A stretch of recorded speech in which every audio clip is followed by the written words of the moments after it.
Halo para penggemar dan pecinta fisika, pada video kali ini saya akan bahas mengenai soal-soal rangkaian listrik arus arah atau DC bagian yang ketiga. Nah, ini soal ini adalah soal standar UTBK atau SBMPTN. Nomor 1, perhatikan rangkaian listrik di bawah ini dalam keadaan tunak, muatan yang tersimpan dalam kapasitor sebesar berapa? Jadi ini yang tanyakan adalah muatan yang tersimpan dalam kapasitor. Kita jawab. Nah, perhatikan di sini rangkaiannya mengandung kapasitor. Cabang yang mengandung kapasitor dalam keadaan tunak tidak akan ada aliran arus di sini. Ya, sekali lagi dalam keadaan tunak, artinya bahwa kapasitor itu sudah penuh terisi dengan muatan, maka kapasitor di sini akan bertindak sebagai pemutus arus atau sebagai isolator karena hambatannya terlampau besar. Jadi kalau begitu 8 ohm nanti, ya hambatan 8 ohm nanti ini tidak akan dialiri arus listrik. Jadi kalau begitu jika rangkaian ini saya sederhanakan, maka rangkaiannya akan menjadi seperti ini ya. Nah, karena kapasitor dengan hambatan 8 ohm ini sudah saya hapus. Kenapa saya hapus? Nah, tadi saya sudah mengatakan arus di sini ini sama dengan 0, sama aja dengan rangkaian yang terbuka. Nah, oleh sebab itu rangkaiannya menjadi seperti ini ya. Nah, sekarang kita cari arusnya dulu. Arus yang mengalir dalam loop tunggal ini. Ini adalah rangkaian loop tunggal. Kita bisa mencari arusnya dengan mudah dengan mengumpamakan arah arus. Misalnya arah arus kita umpamakan searah putaran jarum jam, sedangkan arah loopnya yang merah ini juga saya arahkan searah putaran jarum jam. Walaupun sebenarnya ini pengumpamaan arah arus dengan arah loop itu terserah kita ya. Nah, cuma nanti kalau I-nya ketemu positif, berarti arah arus sudah benar, sesuai dengan yang kita umpamakan. Tapi kalau negatif, itu berarti arahnya berlawanan dengan arus yang kita umpamakan. Nah, sekarang dengan menggunakan hukum 2 Kirchhoff, bahwa sigma E plus sigma IR itu sama dengan 0. Sigma E itu adalah jumlah GGL dalam loop ini, sedangkan sigma IR adalah jumlah perkalian arus dan hambatan dalam loop ini. Nah, itu harus sama dengan 0. Nah, sigma E-nya kita dahulukan dulu ya. Nah, coba kita looping dari pojok kiri atas ini, kemudian kembali lagi ke pojok kiri atas. Nah, sesuai dengan arah loopnya, ini searah putaran jarum jam. Jadi kalau kita lihat arus perumpamaannya, arahnya adalah searah putaran jarum jam. Arah loopnya juga searah putaran jarum jam. Kita ikuti arah loop mulai dari pojokan ini. Jadi ke sana terus, ke kanan. Nah, kita temukan kutub positif berat baterai ya. Nah, jadi kalau kita lihat, ini ketemu kutub positif baterai dulu. Baterai itu kalau yang panjang itu kutub positif, yang pendek itu adalah kutub negatif. Jadi karena ini kita nabrak kutub positif dulu, maka di sini 9 volt ditulis dengan tanda positif. Nah, kalau tandanya positif nggak usah tulis, nggak apa-apa, ini sudah tahu positif kan, 9 volt. Kita terus sesuai dengan arah loop, kita ikuti aja. Nah, ini ketemu negatif. Jadi 12 ini kita tulis negatif. Karena kutub pendek dulu yang ketemu ya. Berarti kutub negatif. Nah, terus kemudian arah arus ini sesuai dengan arah loop yang kita bikin, yang warna merah itu. Jadi arah arus searah putaran jarum jam. Arah loop juga searah putaran jarum jam. Karena sama arah berarti arusnya positif. Dikalikan dengan R yang dilewati arus, yaitu 9 ohm, 3 ohm, terus kemudian di sini ada 6 ohm, karena hambatan dalam baterai ini diabaikan. Jadi yang dilewati arus itu adalah 9 plus 3 plus 6. Jadi ini dijumlahkan seluruhnya ya, dan ini harus sama dengan 0. Nah, kalau kita teruskan maka di sini min 3 ya kalau dikurangkan, terus kemudian di sini dijumlahkan 18. Jadi ini 3-nya kalau saya pindah ke sini berarti I kali 18 sama dengan 3. Ya kan? Sehingga I-nya itu dapatnya adalah 1/6 ampere. Jadi arus yang di sini mengalir sebesar 1/6 ampere. Nah, kenapa arus ini kita hitung? Karena kita mau menghitung berapa tegangan yang terjadi pada ujung-ujung kapasitor ini. Nah, coba perhatikan ya, rangkaiannya seperti ini ya. Arusnya tadi seperti itu. Ini sudah saya pasang kembali kapasitor sama R-nya. Saya pasang kembali seperti ini. Jadi arusnya tadi kan gini ya. Nah, muter di kotak yang besar ini. Nah, ini seperti ini tadi ya. Sudah kita hitung, nilai arusnya ini adalah 1/6 ampere. Nah, terus kemudian berikutnya kita hitung berapa tegangan pada kapasitor kalau arusnya sudah ketemu. Nah, misalkan ujung-ujung kapasitor ini saya beri nama titik A, titik B. Terus kita ambil arah jalan dari A ke B yang merah. Nah, itu dari A ke B lewat jalan ini ya. Walaupun sebenarnya juga bisa sih, lewat jalan ini juga bisa, lewat bawah ya. Nah, ini nanti ketemunya sama pasti tegangannya. Lewat jalan manapun sama hasilnya. Jadi saya lewat yang atas ini, jalan merah ini ya. Nah, kalau ikuti jalan merah, nah maka nanti begini, arus di cabang yang ada kapasitornya tadi kan nggak ada ya, arusnya nol. Karena kapasitor ini sudah dalam keadaan steady, artinya sudah keadaan mantap, penuh dengan muatan, jadi arus di cabang kapasitor ini nol. Nah, akhirnya kita bisa mencari VAB dengan sangat mudah, yaitu tegangan pada kapasitor, yaitu memakai rumus umum sigma E plus sigma IR. Kita jalan dari A ke B di sini ya, lewat jalan merah ini. Nah, ini ketemu kutub positif baterai dulu, jadi ini 9 volt nanti positif. Nah, kita tulis 9 volt positif ya. Nah, terus kemudian arus. Nah, arusnya itu kan ke sini ya, arusnya. Tapi jalan kita juga ke situ. Jadi sama arah dengan arah arusnya. Maka I-nya itu positif. Nah, dikalikan dengan hambatan yang dilewati arus.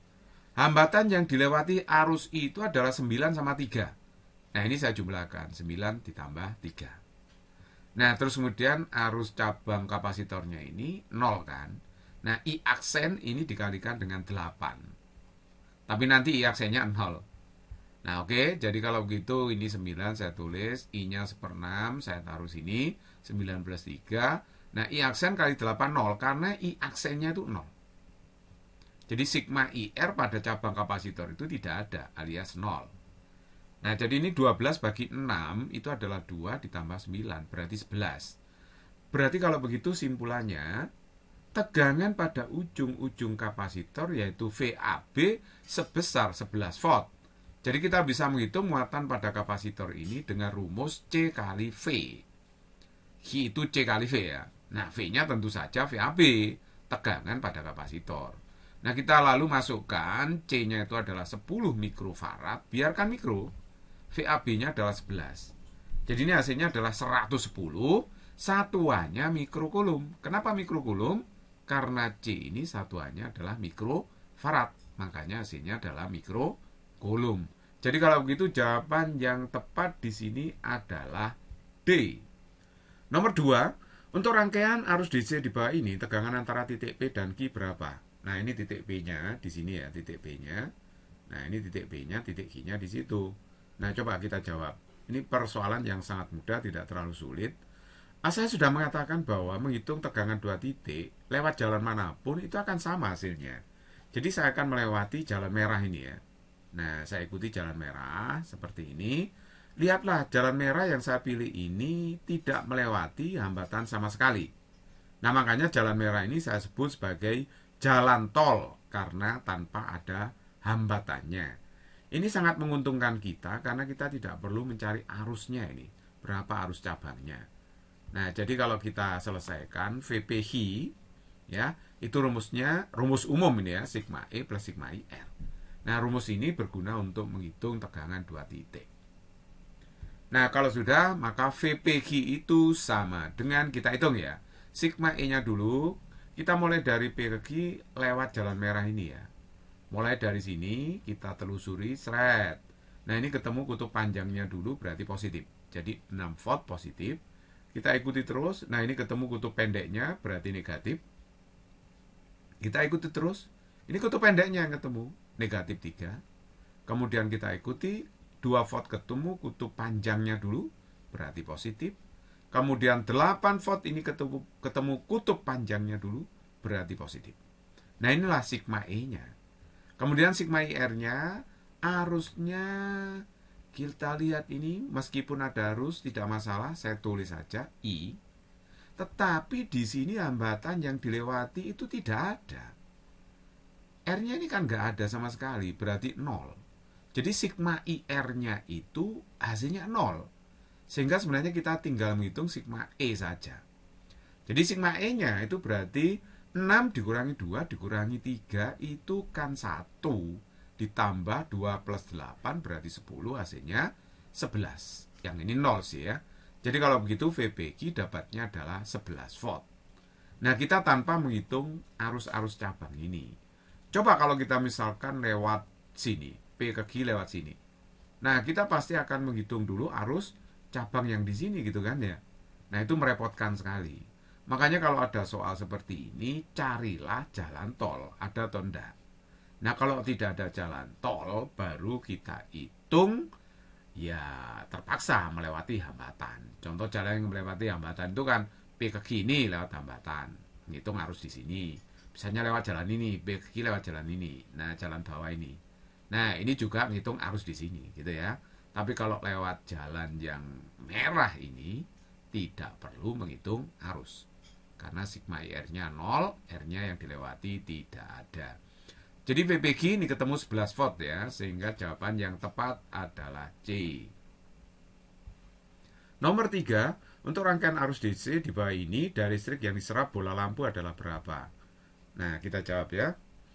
Perhatikan, rangkaian seperti ini, itu kita bisa sederhanakan seperti itu. Ini rangkaian penyederhanaannya.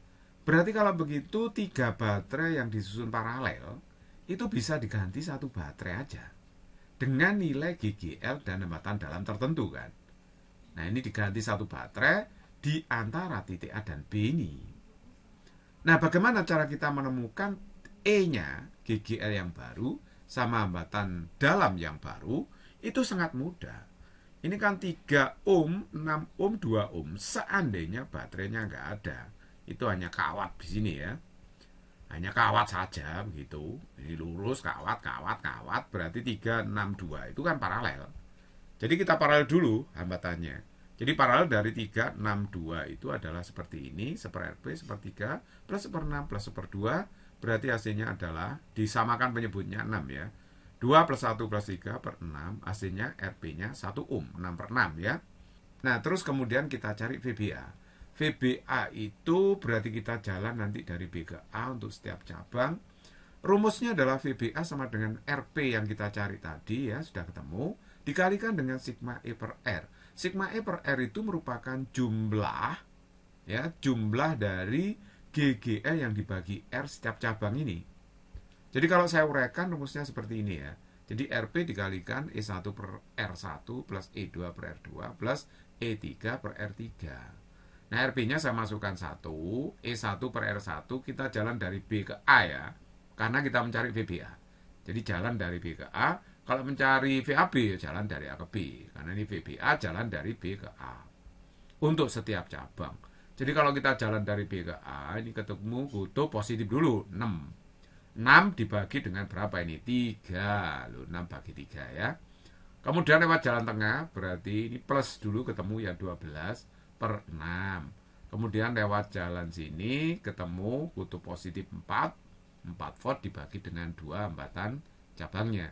Jadi ini 6/3 2, 12 per 6 juga 2, 4 per 2 2, berarti hasilnya adalah 6 volt. Nah, jadi kalau begitu kita sudah menemukan hambatan penggantinya adalah 1 ohm, tegangannya 6 volt. Nah, seperti itu. 3 baterai ini bisa diganti dengan hanya 1 baterai yang hambatan dalamnya 1 ohm dan tegangannya itu 6 volt. Nah, ini tentu saja cara seperti ini cara yang sangat mudah ya kan. Kalau sudah begini kan ini persoalan seperti soal SMP ya yang sangat sederhana. Jadi kalau kita mau mencari daya pada lampu 59 ohm hambatannya ini, maka kita harus mencari arusnya dulu. Arusnya V tot per R tot, I-nya berarti 6 dibagi 60 kan. 6 dibagi 60 karena hambatan totalnya itu 1 ditambah 59, berarti 60, V totnya 6 kan. Jadi 6 per 60 hasilnya 0,1 ampere. Kalau dayanya yang diserap lampu, yaitu I kuadrat kali R. Nah, arusnya kan sudah ketemu, saya masukkan. Arusnya 0,1 saya kuadrat kali 59 nilai R-nya. Ini hambatan lampu, 59 ya. Nah, jadi kalau begitu hasilnya adalah 0,59 watt. Oleh sebab itu, jawaban yang tepat adalah A.